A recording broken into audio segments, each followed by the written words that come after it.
Well, good morning. Pastor Greg here, Faith Lutheran Church, Harvey, North Dakota, coming to you with my midweek message and check-in. I'm glad that you're here to spend a few minutes with me, wherever and whenever you're watching this. Appreciate your time, and as I say, I hope that you find at least some of this a blessing to you, as much as I receive a blessing, knowing that you're watching. It's a wonderful day. Hey, speaking of wonderful days, we got some moisture this week, which is really important for us here. We're really dry, and I see via my Facebook feed that my good friends in northern Kentucky received about 3.5 inches of snow this morning. Several people had opened up their pools and so forth, so it was kind of nice to see that they received such a beautiful picture of snow so late in the season for them. It'll be gone. It'll be gone by the end of the day, so it'll be all right. Any case, that's good for them. We could still use some more rain here, certainly. Not all at once, coming at the right time. So we'll leave that in the Lord's hands at this point, and pray that He brings the rains as needed. So it's Wednesday. It's April 21st. Celebrated my 60th birthday on Monday. Hard to believe I've been around for that long. Hard to believe people have known me for that long. So anyway, it was a quiet day. I enjoyed it very much. Received some nice gifts from my wife, and many blessings from people all over the world, really, sending me happy birthday greetings. So it was nice to see. Always is. Not necessary, but appreciated. So what's going on here? The usual stuff. We do have some things coming up. This Sunday is Confirmation Sunday, where we have our youth. Some of our youth are affirming their baptismal promise, and we'll do that Sunday morning. The following Sunday, I believe, we are blessing the quilts, and I think we have a baptism as well. I have to double check that. I should have done that before I started this. Then that week following that, we'll celebrate our graduates, as we always do, by having a little bit of a brunch or so before the worship, and then we're trying something new before the worship, and then we'll celebrate them during worship. Give them a sending blessing or something. We'll see how that goes. So those are kind of the things that are coming up here at Faith. Certainly, summer is coming forwards, and we're trying to figure out what to do there. And we're going to attempt to do a vacation Bible school the first full week in June. Watch for information on that. Still trying to put together a murder mystery, which has been our tradition since I think this would be our fifth one. I can't remember. They're a lot of fun to do. Kids usually enjoy them. So we're still trying to find a place that could happen, and a time that could happen, because we would normally have done that back in March. So we're later in the season. So we have to figure out how we can get the kids together to do that. It's a wonderful evening. So watch for that too. I think I'm looking at this script called Cafe Murder. Could be fun. I don't know. They're always fun, right? Anyone who's been there knows that. So that's really what's going on in the near future. Certainly, there's Bible studies that are happening, and all those kind of things. So just look at the calendar for those, and join in if you want to do so. So let's move on to the texts for this week. We have some great texts. I'm kind of focusing on the affirmation aspect of affirming our baptisms. These aren't really baptismal texts, although any text really could be kind of seen in that realm. So that's where we are.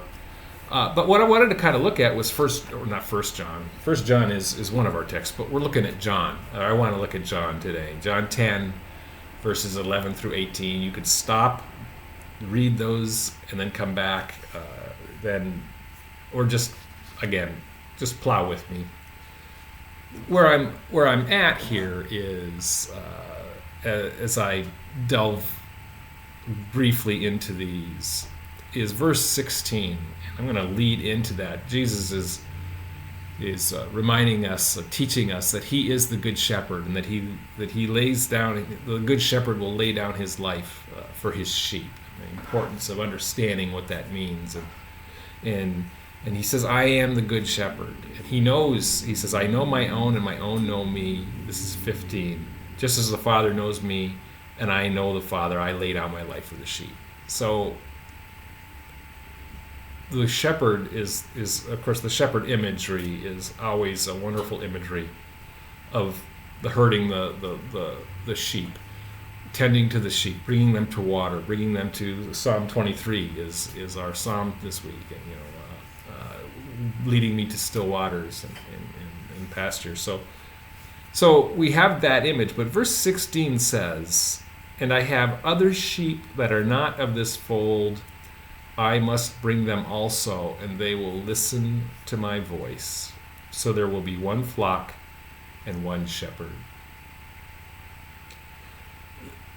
I'm kind of just batting around this idea that Jesus is calling everyone. He's calling you. He's calling each and every single person, not just the people who are members of faith here, or the members of any of the other churches here in Harvey. There's 12 or 13 churches in Harvey, but he's calling the others, the ones who don't belong to this flock, and he's looking for them, and he's seeking them.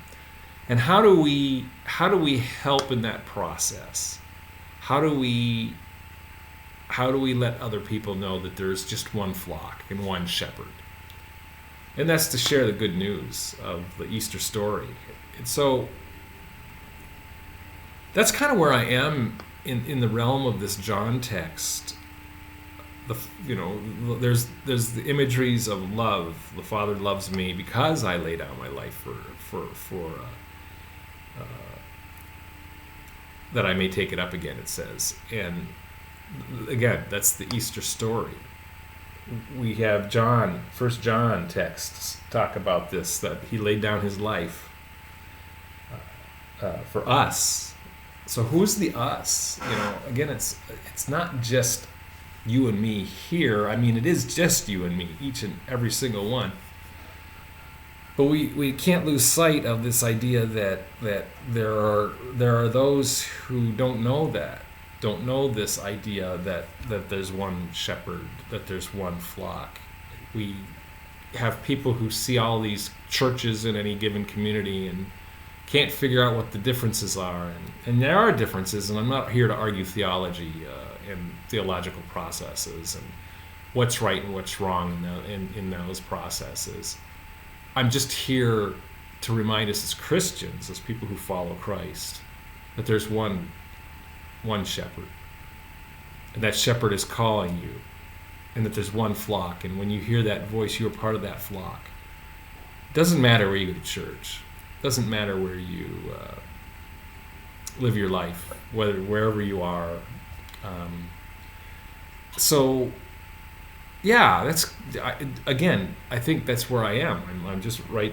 I'm right at that edge of where do I want to look to, and here I want to look to Jesus, and that's where we should always look, and that's what I would suggest that you look towards too.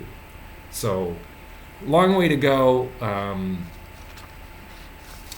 I think in my message, but that's where I am today. I'm just contemplating the Good Shepherd. I'm contemplating a shepherd that lays down his life for me, contemplating a shepherd that brings me into his fold, even for all my goofiness and my sinfulness and my weirdness. Yeah, he did that even for me. He's doing it for you.